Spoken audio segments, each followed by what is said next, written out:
Person-centered care, and what it means to all of us working in healthcare. Where we once referred to patient-centered care, this has now evolved to person-centered care. Person-centered care recognizes that patients are people first and should not be defined by their disease.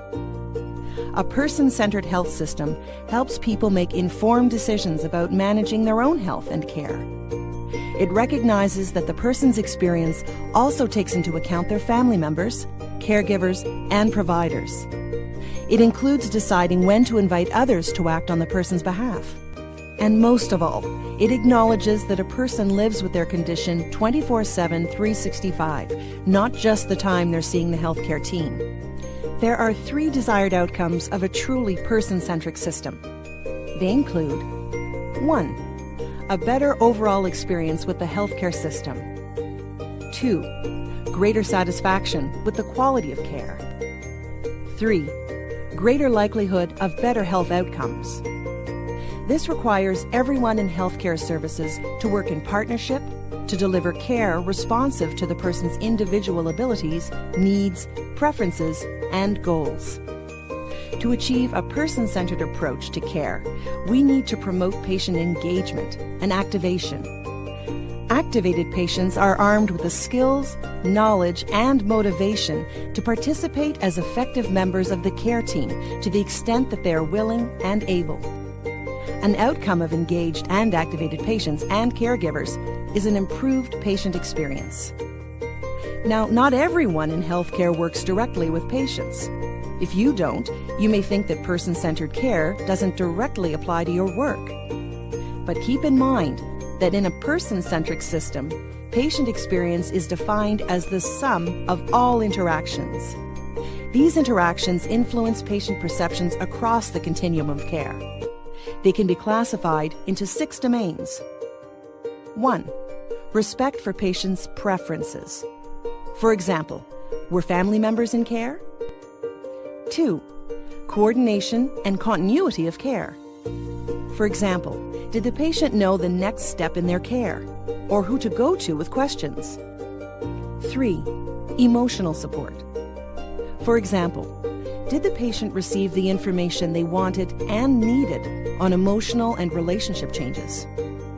4. Physical comfort. For example, was the patient given enough information on possible side effects and how to handle them? 5. Access to care.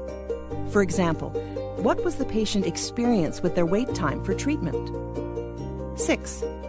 Information, communication, and education. For example, were tests and treatments explained so that the patient could easily understand the results? Did the patient receive enough information to make informed decisions? So think for a moment. Does your work have an impact on any of these 6 domains? Could a more person-centric approach in your work take patient preferences into greater consideration? Could you take steps to improve the person's coordination and continuity of care? Are you in a position to provide more emotional support or physical comfort? Could you provide more information that the person or their family may find useful? Bringing person-centered care to life is really about identifying key behaviors that can be embedded in daily routines. It's about breaking down the checklist into a few manageable items that can be incorporated into your delivery of services. To be person-centered is the responsibility of everyone whose role impacts or interacts with patients and their families. It's a lot to think about, knowing how to shape each and every interaction so that it contributes to person-centered care. This is where our Person-Centered Care Guideline comes in. This guideline has been developed with the essentials that we must do with each and every patient.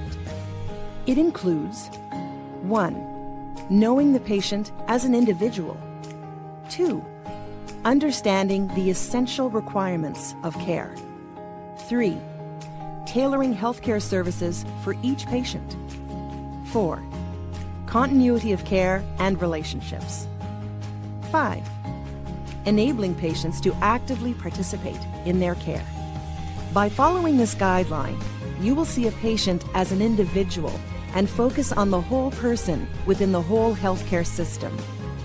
We all take pride in our healthcare system and care about our patients.